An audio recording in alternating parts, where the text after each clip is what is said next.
Eu sou Renato Cruz e este é o segundo episódio do ProRecCast. O tema de hoje é como a tecnologia pode nos ajudar a sair da quarentena melhores do que entramos. Vamos tratar de assuntos como transformação digital, o aumento das tentativas de fraude durante a pandemia e como o reconhecimento facial aumenta a segurança e melhora a experiência do cliente. Converso remotamente com Raquel Tortoretti, Head de Prevenção à Fraude do C6 Bank. Tudo bem, Raquel? Tudo bom. E você, Renato? Tudo certo. E também a advogada Juliana Pereira, que é conselheira de autorregulação bancária da Febraban. Tudo certo, Juliana? Tudo certo, Renato. Prazer estar aqui falando com vocês. Certo, então o tema aqui é como podemos sair melhor do que entramos na quarentena. Tem muita gente falando que a pandemia do coronavírus está ajudando a acelerar a transformação digital nas empresas. Raquel, na sua visão, qual a importância da transformação digital no mundo hoje e qual é o papel dos bancos nesse momento? Olha, eu entendo que a transformação digital, ela vai trazer um benefício super importante para as pessoas, que é a valorização do tempo, para que elas possam se dedicar ao que de fato é importante na vida, né? Então a gente vê hoje várias soluções que o mercado traz que são muito aliadas a uma boa experiência que a pessoa vai ter com aquele produto, mas também um ganho de tempo das rotinas dos dias a dias que são bem corridas. Quando a gente fala especificamente do mercado bancário, eu entendo que a transformação digital, ela, além de melhorar a experiência do cliente e tudo mais, ela vem para quebrar um grande paradigma que existe de que ir no banco é chato, que eu preciso ir até um banco para resolver um problema, que eu demoro muito tempo em filas, ou que eu só preciso procurar o meu banco quando eu não consigo me resolver facilmente, né? Então, eu entendo que essa transformação digital vai transformar também todo esse paradigma que existe em torno de banco, trazendo uma boa experiência para os clientes, para usuários. Eu consigo aumentar também a bancarização de clientes hoje que talvez não tenham facilidade nem acesso aí até um banco abrir uma conta. Então, eu entendo que a transformação digital para os bancos é super importante e a gente tem um grande papel, inclusive social, para ajudar toda a população hoje que não consegue ter acesso a uma instituição financeira. Raquel, eu queria aproveitar seu gancho, se possível. Claro. Você trabalha no C6 e tem agora uma vivência de um banco digital muito bacana. Eu queria saber de você, assim, você percebe nos consumidores, nos clientes, um ambiente já favorável para essa mudança de paradigma, né? Quer dizer, eu achei bacana a sua colocação. Quando a gente pensa em banco, tem muita gente que pensa lá na fila do banco, né? Uma coisa meio caricata até. Mas, quando falamos em banco digital, a gente pensa de uso de um aplicativo, né? Até a rede social. Olha, o que eu vejo de benefício, né? Hoje, um cliente vai comparar o banco A com o banco B de uma forma equivalente. Quando você fala de um banco digital, a experiência que esse cliente tem se torna muito mais abrangente. Ele vai comparar um banco digital com um aplicativo de podcast ou um aplicativo de streaming. Então, a régua de comparação que esse cliente digital começa a trazer, ela fica muito mais alta, porque ele começa não a nos comparar mais a outros bancos, mas a outras soluções digitais que ele já está muito mais ambientado e que tem experiências excelentes. Então, eu entendo que, nesse aspecto, as pessoas que aderem ao digital, elas já entram com uma expectativa e com uma régua de comparação muito maior do que um cliente que antes comparava o banco A com o banco B, que eram muito equivalentes na sua experiência física também. Legal. Quer dizer que ele compara com outras contratações que ele faz, que não necessariamente contratações bancárias, né? Exatamente. Ele compara com a experiência digital que ele tem em outros âmbitos e que são experiências que já estão mais amadurecidas no mercado, né? A gente já está trabalhando com essa experiência digital há muitos anos e a experiência bancária de usar um aplicativo, de usar um celular, isso é bastante recente, né? Então, a curva de comparação fica bastante desafiadora. E o cliente que já entra e já nasce num banco digital é justamente esse cliente que já tem essa comparação aí um pouco mais alta. Raquel, como você estava comentando, né, existe esse desafio de comparação com a experiência de outros aplicativos, de serviços em outras áreas. Como é que foi preparar essa experiência do cliente para que ele tivesse no C6 Bank uma experiência melhor do que ele teria num banco físico e uma experiência equivalente à que ele tem em outros aplicativos? Hoje o C6 Bank tem uma área que é exclusivamente dedicada a essa parte de experiência com os usuários. Muitos bancos digitais estão sendo lançados, mesmo os bancos tradicionais estão indo para o mundo digital, mas a nossa proposta era de justamente ser diferenciada para esses clientes.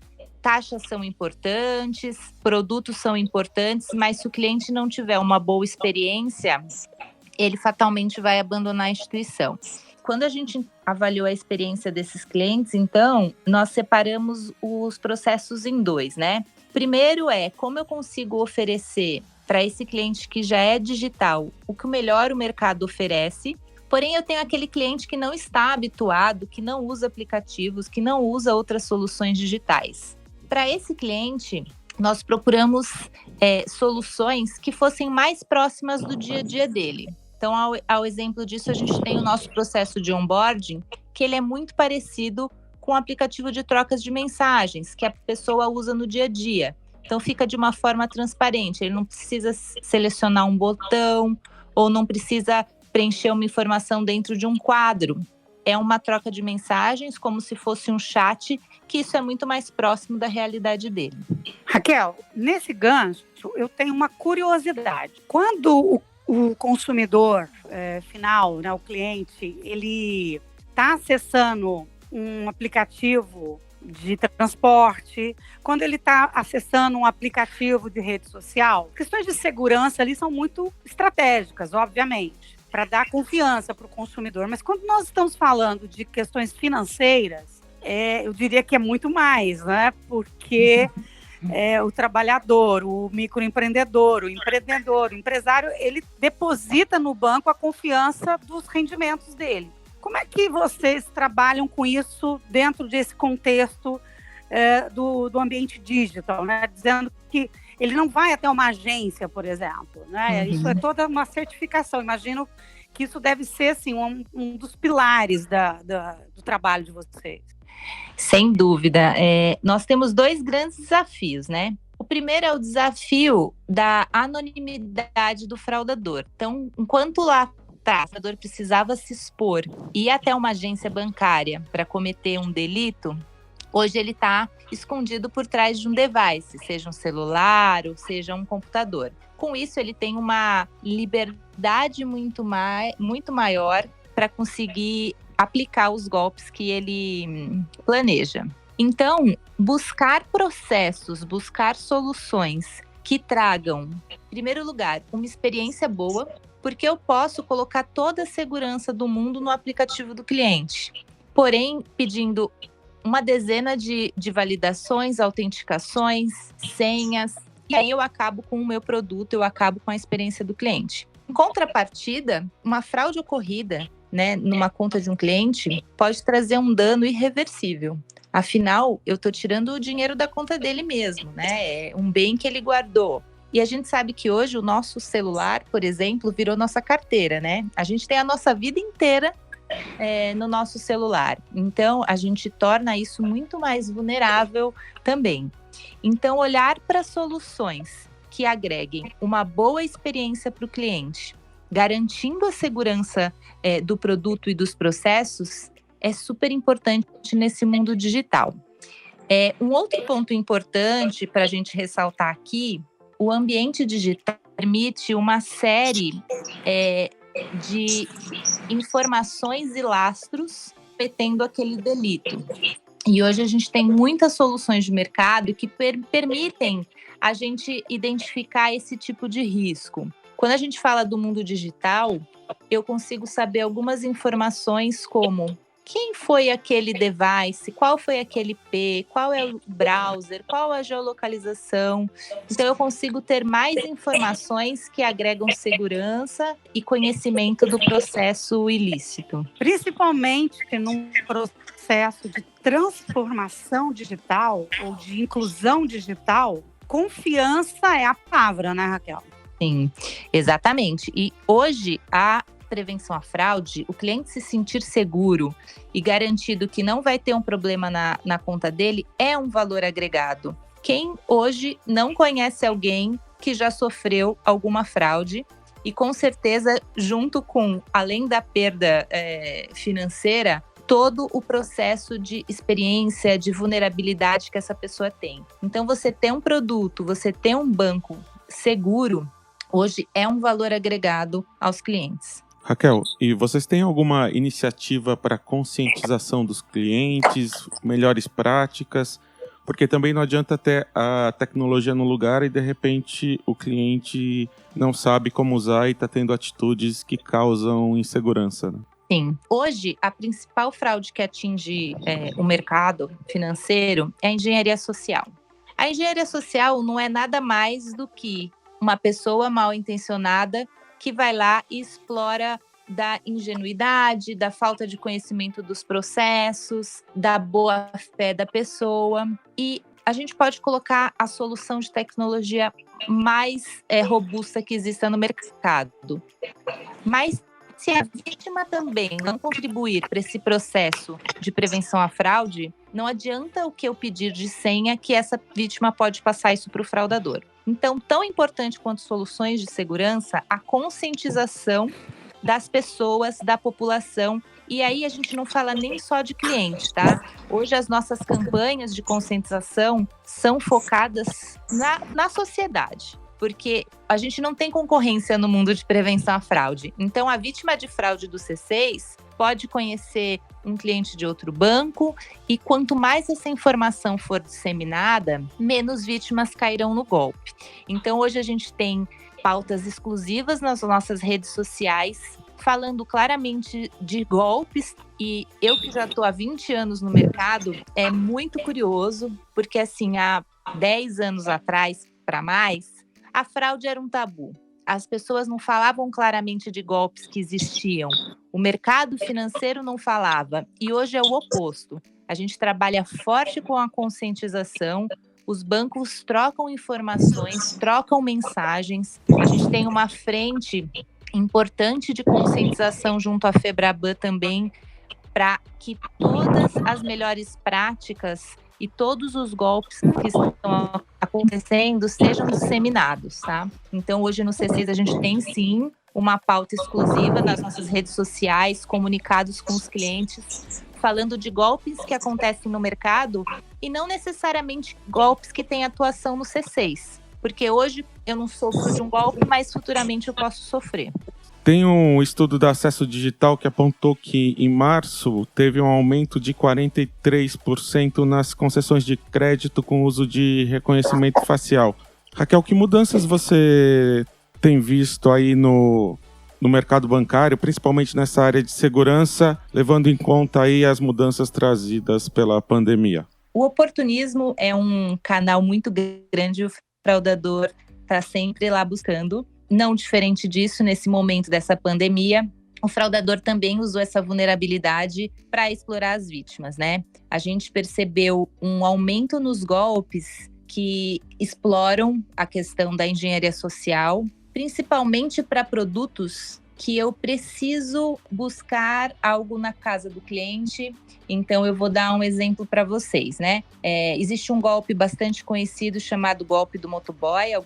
Algumas empresas de televisão já noticiaram, no qual o cliente é vítima de uma fraude e o motoboy vai buscar o cartão em casa, né? Na casa da pessoa. Nessa situação que a gente está vivendo, isso é extremamente oportuno, né? Então, imagina que eu ligo para uma pessoa, falo que ela sofreu um golpe, que vou até a casa dela buscar o cartão, porque a gente precisa evitar que as pessoas circulem na rua, ou que ele vá até uma agência, ou que ele vá até o correio nesse momento. A gente viu também muitos golpes explorando ligações telefônicas, né?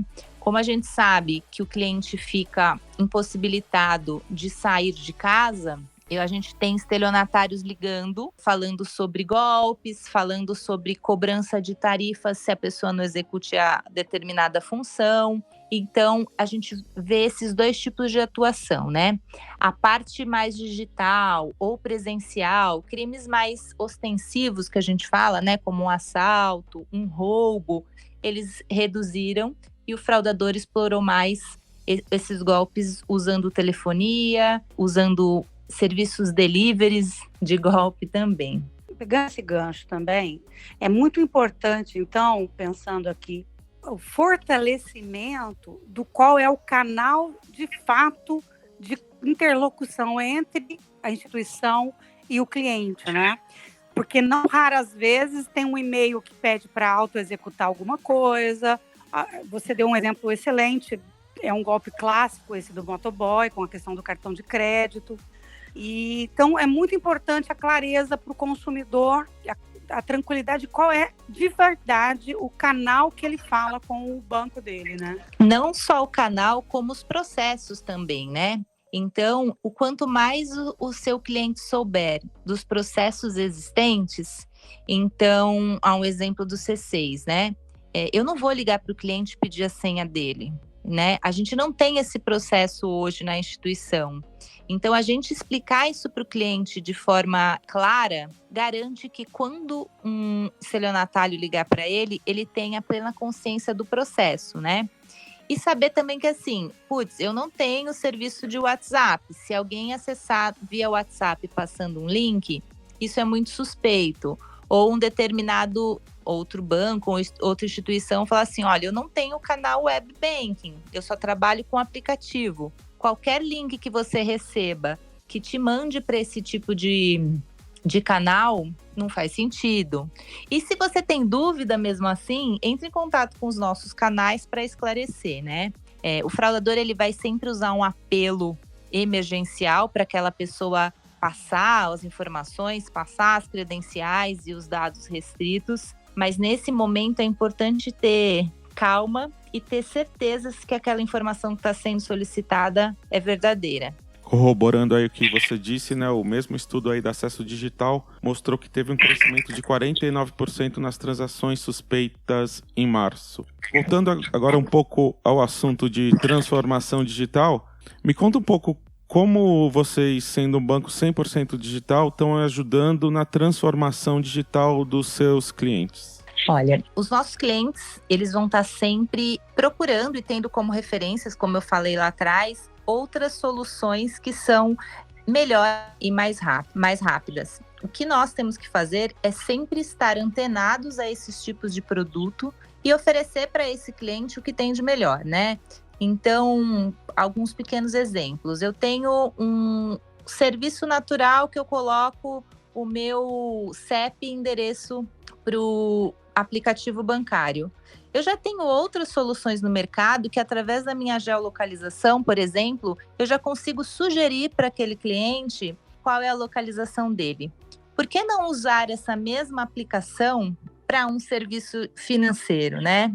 Ou outros serviços, por exemplo, como autenticações digitais, que eu não preciso usar uma senha. O quanto menos o cliente não souber e ele se autenticar, é melhor. Então, são experiências que eu posso trazer de outros players, de outras soluções que o mercado oferece, também para o mercado financeiro.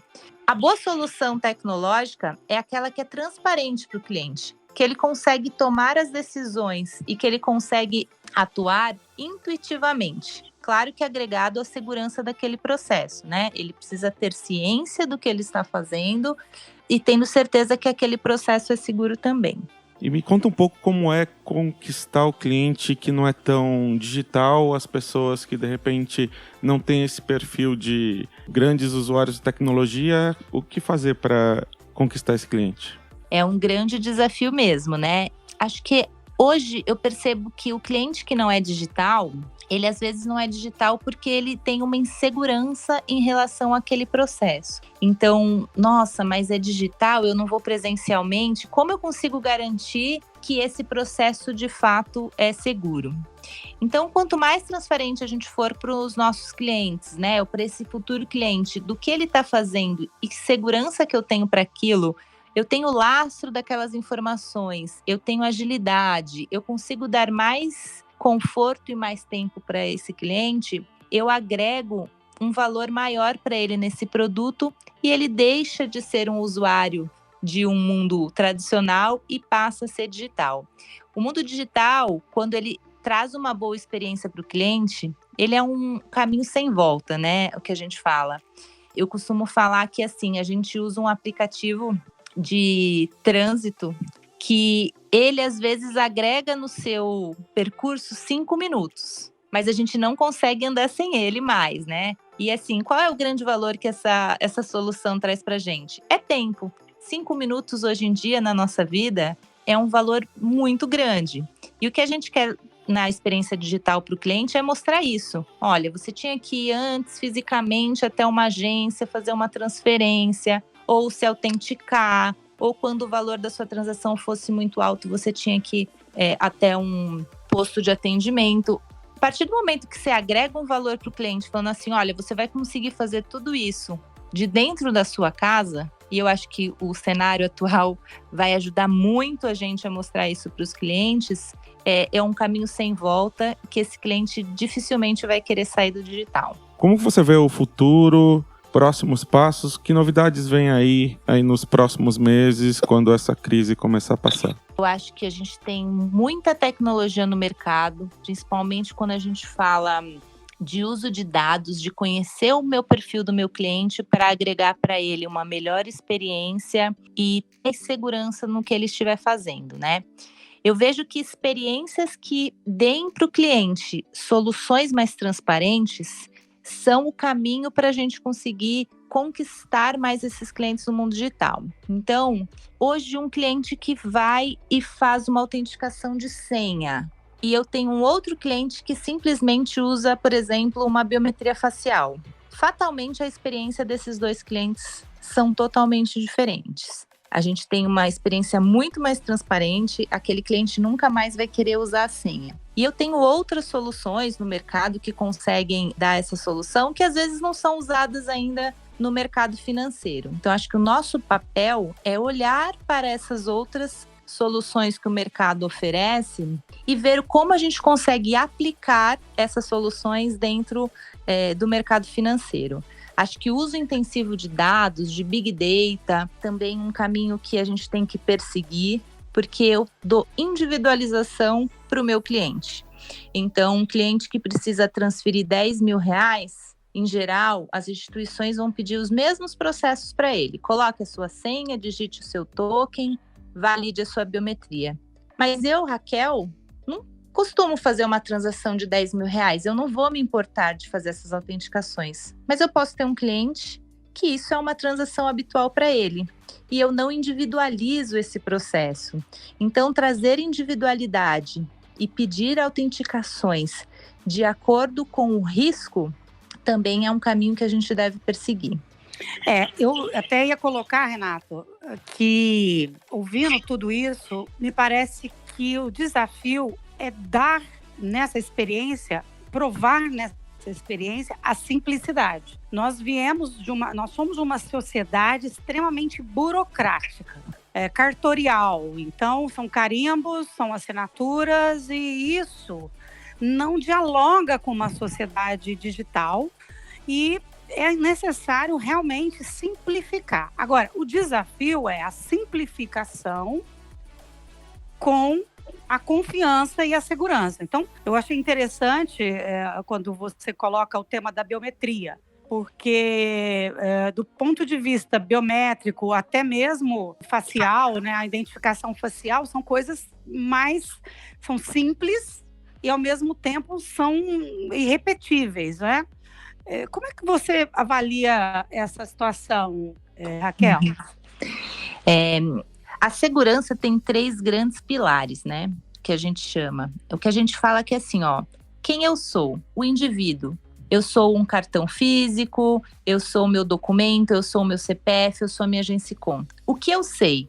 Eu sei a minha senha, eu sei a minha data de nascimento, eu sei os meus dados restritos. O terceiro pilar é o eu tenho, que a gente fala. E esse o fraudador não vai conseguir ainda burlar, que é a minha biometria facial, minha biometria fingerprint, a forma que eu mexo no meu celular. Isso só eu tenho.